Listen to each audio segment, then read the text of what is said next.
오늘 우리에게 주신 하나님의 말씀은 전번 주에 이어서 마태복음 5장 4절 5절. 우리는 예수님의 산상보배로운 수훈, 산상수훈을 보고 있습니다. 마태복음 5장 4절 6절, 마태복음 5장 4절 5절 이렇게 보겠습니다. 천천히 마태복음 5장 4절 5절을 같이 합독합니다. 시작.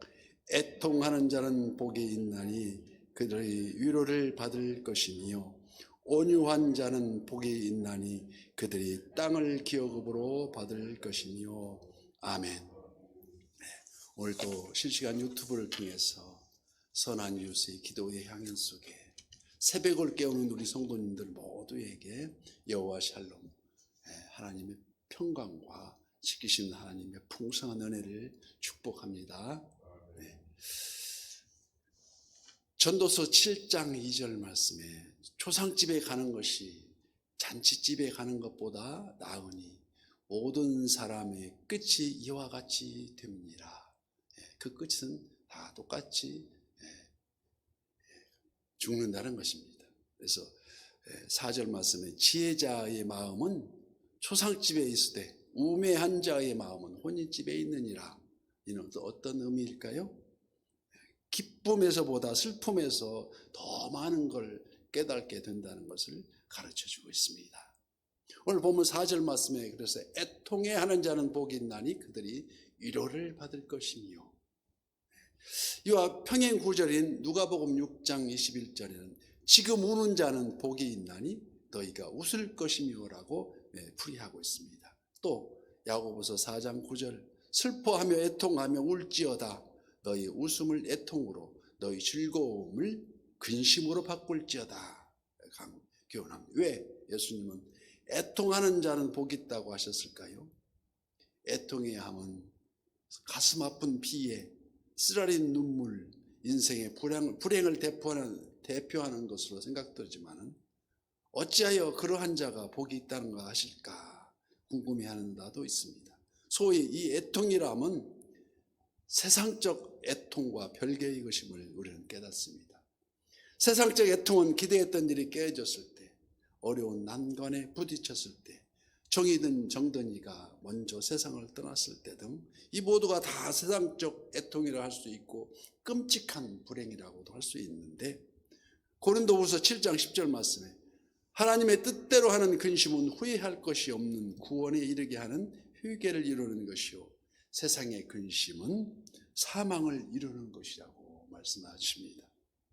즉 예수님이 말씀하시는 그 애통은 바로 하나님 뜻대로 살기 위해서 애통해야 한다는 것을 뜻합니다. 예를 들어서 마음은 원이로되 이 육신이 약해서 하나님 뜻대로 살지 못함을 근심하는 그 애통, 또 믿음이 연약한 탓에 또 근심하는 애통, 주님께 더 충성하고 싶은데 내 가진 거 아무것도 없어서 하는 애통. 성경에는 이러한 애통이 여러 군데 있습니다. 몇 가지만 예를 들면 에레미야 선지자는 나라와 민족이 장래를 생각해서 그 위태로움을 애통해하고 있습니다. 누가복음 18장에서는 세리는 멀리 서서 감히 눈을 들어 하늘을 쳐다보지도 못하고 다만 가슴을 치면서 하나님이여 불쌍히 여기소서 나는 죄인이로소이다 하고 애통해했습니다. 마태복음 26장에서는 베드로가 예수님을 3번씩이나 부인한 것이 생각나서 심히 통곡하는 애통이 있었습니다. 사도 바울은 로마서 7장에서 오호라 나는 곤고한 사람이로다 이 사망의 몸에서 누가 나를 건져내려 하고 애통이었습니다. 죄를 자기는 짓지 않으려고 했는데도 계속 자기도 모르게 죄를 짓고 산다는 것이 아니겠습니까? 또 시편 6편에는 다윗이 지은 죄를 참회하며 내가 탄식함으로 피곤하여 밤마다 눈물로 내 침상을 띄우며 내 요를 적시나이라고 고백하는 다윗의 고백입니다. 여기 중요한 포인트가 있습니다. 이 죄 때문에 하나님과의 관계가 막히고 하나님과의 교제가 막힘으로 스스로 불행의 늪에 떨어질 수밖에 없다는 것을 의미합니다. 그러므로 애통해하며 회개가 이루어질 때 하나님과의 올바른 관계가 이루어지고, 아울러 하나님의 자비와 국일로 위로와 도우심을 받게 된다는 말씀입니다. 그래서 시편 34편, 여호와는 마음이 상한 자를 가까이 하시고 충심으로 통회하는 자를 구원하시는도다고 말씀하십니다. 마음을 찢고 애통하며 회개하는 자에게 하나님의 은혜를 주신다는 말씀입니다. 수년 전 동아일보 연재 극작가 오혜령 씨의 암투병기 내용 중에서 이런 내용을 읽어본 적이 있습니다. 회개의 눈물을 하염없이 흘리며 계속 기도할 때 그 눈물 속에 암세포가 찢겨나가는 감동적인 그 기사를 읽은 적이 있습니다. 애통해하며 회개하는 자에게 위로가 임하실 줄 믿습니다. 그래서 예수님도 사랑하시는 나사로가 병에 죽어 무덤에 묻혔을 때 애통하시며 눈물을 흘리셨고, 예루살렘 성이 장차 죄 때문에 멸망될 것을 내다보시며 예루살렘아 예루살렘이 하면서 울으셨습니다. 우리는 지금 73년이 되도록 분단된 통일의 염원을 애통해하며 위로의 응답을 찾아야 한다는 것입니다. 여기 위로의 본뜻은 아기가 울 때에, 아기가 애타게 울 때 엄마가 다가와서 다정히 아기 이름을 보면서 아가야 부르며 눈물을 닦아주는 그러한 형국입니다. 그래서 계시록 7장 17절, 이는 보좌 가운데 계신 어린 양이 그들이 목자가 되사 생명수 샘으로 인도하시고 하나님께서 그들의 눈에서 모든 눈물을 씻겨줄 것임이라고 말씀하십니다. 오늘 본문 5절 말씀에는 온유한 자가 복이 있나니 그들이 땅을 기업으로 받을 것이며 라고 말씀하십니다.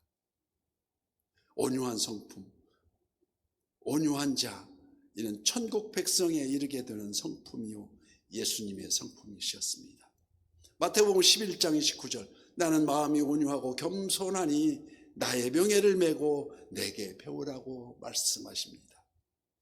또 성령의 9가지 열매 중에 사랑과 희락과 평과 오래 참음과 자비와 양성과 충성과 온유와 절제니, 이 절제가 마지막 성령의 열매로는 절제가 있어야 되는데, 절제 바로 앞에 있어야 할 것이 바로 온유라는 것을 말씀합니다. 온유, 헬라어로 파라에스의 의미는 하나님 앞에 자기를 낮추고 온전히 복종하는 것을 온유라고 합니다. 이에 대해서 존 칼빈은 정의를 내리기를, 성품이 부드러워 노하지 않으며 보복하지 아니하며 오래 참는 것을 온유라고 풀이했습니다. 온유의 덕을 가르침으로 천국 백성의 모습을 가질 수가 있고, 이를 일컬어서 그리스도의 향기라고 표현합니다. 그래서 저 천국 화원의 뜰에 가면 예수 그리스도의 향기로 가득 차 있다고 말씀합니다. 예수님의 온유, 마태복음 11장 28절에 그 온유를 이렇게 표현합니다. 수고하고 무거운 짐진 자들아 다 내게로 오라. 내가 너희를 쉬게 하리라. 나는 마음이 온유하고 겸손하니 나의 명예를 메고 내게 배우라. 그리하면 쉼을 얻으리라고 말씀하십니다. 자기의 충동과 정욕을 하나님의 다스림으로 억제하며 자기의 무지와 연약함을 깨달아서 겸손해하시는 것, 이러한 온유가 있는 그들이 땅을 기업으로 받을 것이라고 말씀하십니다. 왜 받습니까? 민수기 12장 3절 말씀에 이 사람 모세는 온유함이 지면의 모든 사람보다 더하더라. 그래서 출애굽의 땅을 기업으로 받도록 지도자의 길을 걸었으며, 시편 37편에 악인은 없어지려니와 온유한 자들은 땅을 차지하며 풍성한 화평으로 즐거워하리로다. 한편 그토록 온유하지 못하고 강폭하게 메시아를, 우리 예수님을 십자가에 못 박게 한 유대민족이 쉴 곳조차 없는 그 땅 나라를 잃어버린 채 2000년 동안이나 뿔뿔이 흩어져서 디아스포라로 다 떠돌이 생활로 하게 된 다음에 방황하면서 겨우 1948년, 우리는 1945년도에 해방되었지만 그때 겨우 강원도 땅보다 조금 더 약간 더 따한 그런 예루살렘을, 이스라엘을 세우고 지금도 틈만 나면 팔레스타인 국경 지역에서 전쟁의 전운이 돌면서 언제 전쟁이 터질지 계속 포를 쏘아야 되는데 그 포가 우수하지 못해서 저쪽 포나 저쪽 포 중간에서 다 떨어지고 이렇게 말고 있는데 그런 상황이 있습니다. 그러나 주님은 오늘도 부르십니다. 애통해 하는 자는 복이 있나니 위로를 받을 것이며 온유한 자는 복이 있나니 그들은 땅을 기업으로 받을 것입니다. 우리 팔복 중에 그런 둘째 복, 셋째 복, 첫째 복은 뭐였습니까? 심령이 가난한 자는 복이 있나니 천국이 그들의 것이며 심령이 가난하다는 것은 말씀했듯이 자기의 모든 마음이 예수님으로 풍족하게 다 채워져 있고 자기의 모든 마음이 다 깨끗이 비워있는 그 마음, 그 마음이 천국에 가는 마음입니다. 그래서 천국은 이 지상에서 만나서 주님을 손잡고 하는 게 천국이지 죽어서 병업하는 게 천국이 아니라는 것입니다. 우리가 지금 명심은 오늘도 부르심에 합당한 삶 속에서 하나님을 기쁘시게 소원한 이웃의 지체들로 승리하시기를 예수님 이름으로 축복합니다.